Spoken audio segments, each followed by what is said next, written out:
Yani biraz mesleğini seven öğretmenlerin aslında o mesafeyi kapatacağına inanıyorum. Bir şey bırakması, bir şey mesaj vermesi gibi bir derdinin olmasını ben doğru bulmuyorum ki modern sanat da bu konuda benimle aynı fikirde. Yapay zeka artık tembeli ve çalışkanı, başarılıyı ve başarısızı ayırt etme noktasında mükemmel iş görüyor. Aslında bence sanat hayatın en rasyonel haliyle ta kendisidir. Emre Hocam hoş geldin. Hoş bulduk Osman Hocam. Nasılsın? Çok iyiyim. Daha iyi olamazdım. Sen nasılsın? Ben de iyiyim. Bu kadar portre yapıyorsunuz. Sıkılmıyor musunuz? Yani buna şöyle cevap verebilirim. Dünyalar tatlısı bir kızım var. Onun yüzünü seyretmekten bıkar mısın? Kesinlikle hayır. Evet, bence bu yeterli bir cevap oldu. Hocam hala resimle ilgileniyor musunuz? Resim çok şükür ilgilendiğim bir alan değil. Direkt hayatın kendisi benim için. O yüzden ya kendimi bildim bileli resim hayatımda var. Şimdi eğitim camiasındasın aynı zamanda.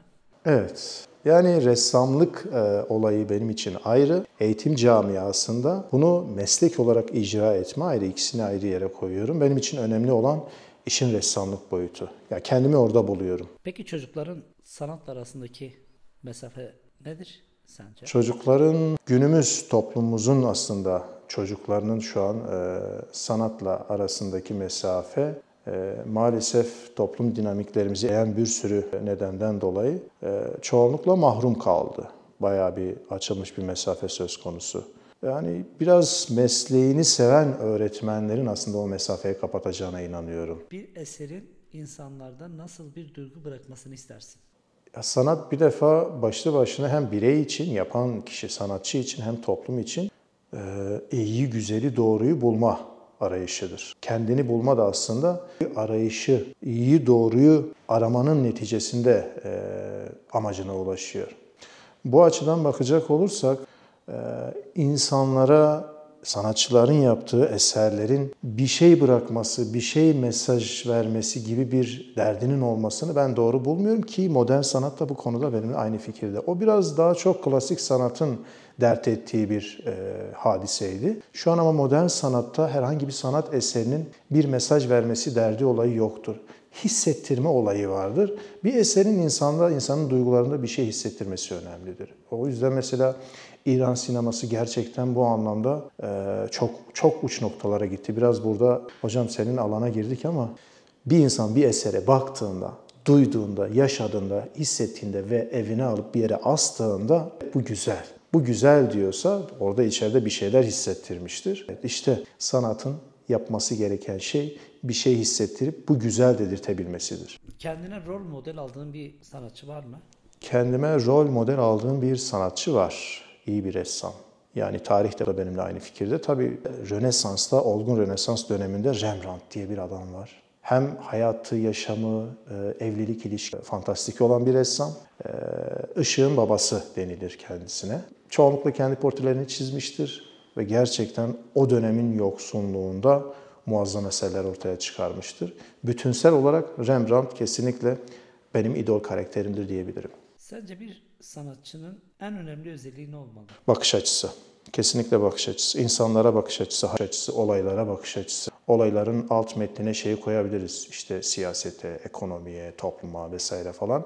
Bakış açısı. Bir sanatçıyı sanatçı yapan bakış açısıdır. Ve o bakış açısı zaten doğrudan sanatçıyı aslında eser üretmekten ziyade bir ideal yaşam karakteri haline getiriyor. Sanatçı bakış açısıyla bizim idol olarak algılayabileceğimiz bir karakter sergiler. Hem yaşantısıyla hem eserleriyle bize gerçekten muazzam bir örnek olur. Bir işe başlarken önce duygu mu gelir yoksa fikir mi? Tabii bunu bana göre nasıl olur diye soruyorsun. Çünkü bu konuda her sanatçının farklı bir görüşü, bakış açısı vardır. Bana göre önce kesinlikle duygu gelir. Bir eser üretirken şu sıralar hatta ressamlığın yanında biraz şiir karalamaya başladım. Orada da resim olayında da ben eseri nihayetlendirmek yerine o eseri ortaya çıkarırken o an hissettiklerimi kovalıyorum. Buna biraz hedonist bir bakış açısı diyebilirsiniz. Ama bence bir yerde sanat aslında hem sanatçının haz almasıdır hem de topluma aksettirmesiyle. Haliyle her insan bir eserden aynı fikri, aynı mesajı almaz. Bu da sanatın güzelliği, zenginliğidir. Sanat mı hayatı anlatır, hayat mı sanatı anlatır dostum? Sanat mı hayatı anlatır, hayat mı sanatı anlatır? Aslında bence sanat hayatın en rasyonel haliyle ta kendisidir. Yani biraz ikisinin ortasında tanım kurdum ama bana göre öyle en azından. Yapay zeka dijital sanatın yükselişini nasıl etkiliyoruz? Nasıl yorumluyorsun? Ya en azından kendi alanımla ilgili söyleyeyim. Resim sanatı hep usta-çırak ilişkisi üzerine kurulmuştur tarih boyunca. Her sanat eseri bir sanatçıyı ister ama her sanatçının da bir çırağa ihtiyacı vardır. Yapay zeka da bu çıraklardan bence sadece biridir. Yani iyidir, gereklidir, faydalıdır hocam.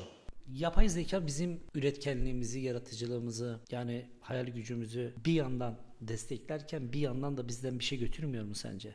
Ben buna şöyle yaklaşıyorum. Yapay zeka artık tembeli ve çalışkanı, başarılıyı ve başarısızı ayırt etme noktasında mükemmel iş görüyor. Tembeller için kesinlikle bu üretkenliği bitiren bir olaydır. Ama tembelin zaten öyle bir kaygısı yoktur. Hep bir şeyleri çabuk bitireyim, neticelendireyim, halledeyim ve bunu ekonomiye bağlıyor, parasal mevzulara bağlıyor. Ama sanatçı için bu böyle değildir. Sanatçı yapay zekayı mükemmel bir çırak olarak kullanır, mükemmel bir asistan olarak kullanır ve o şekilde daha zengin eserler üretmeye başlar.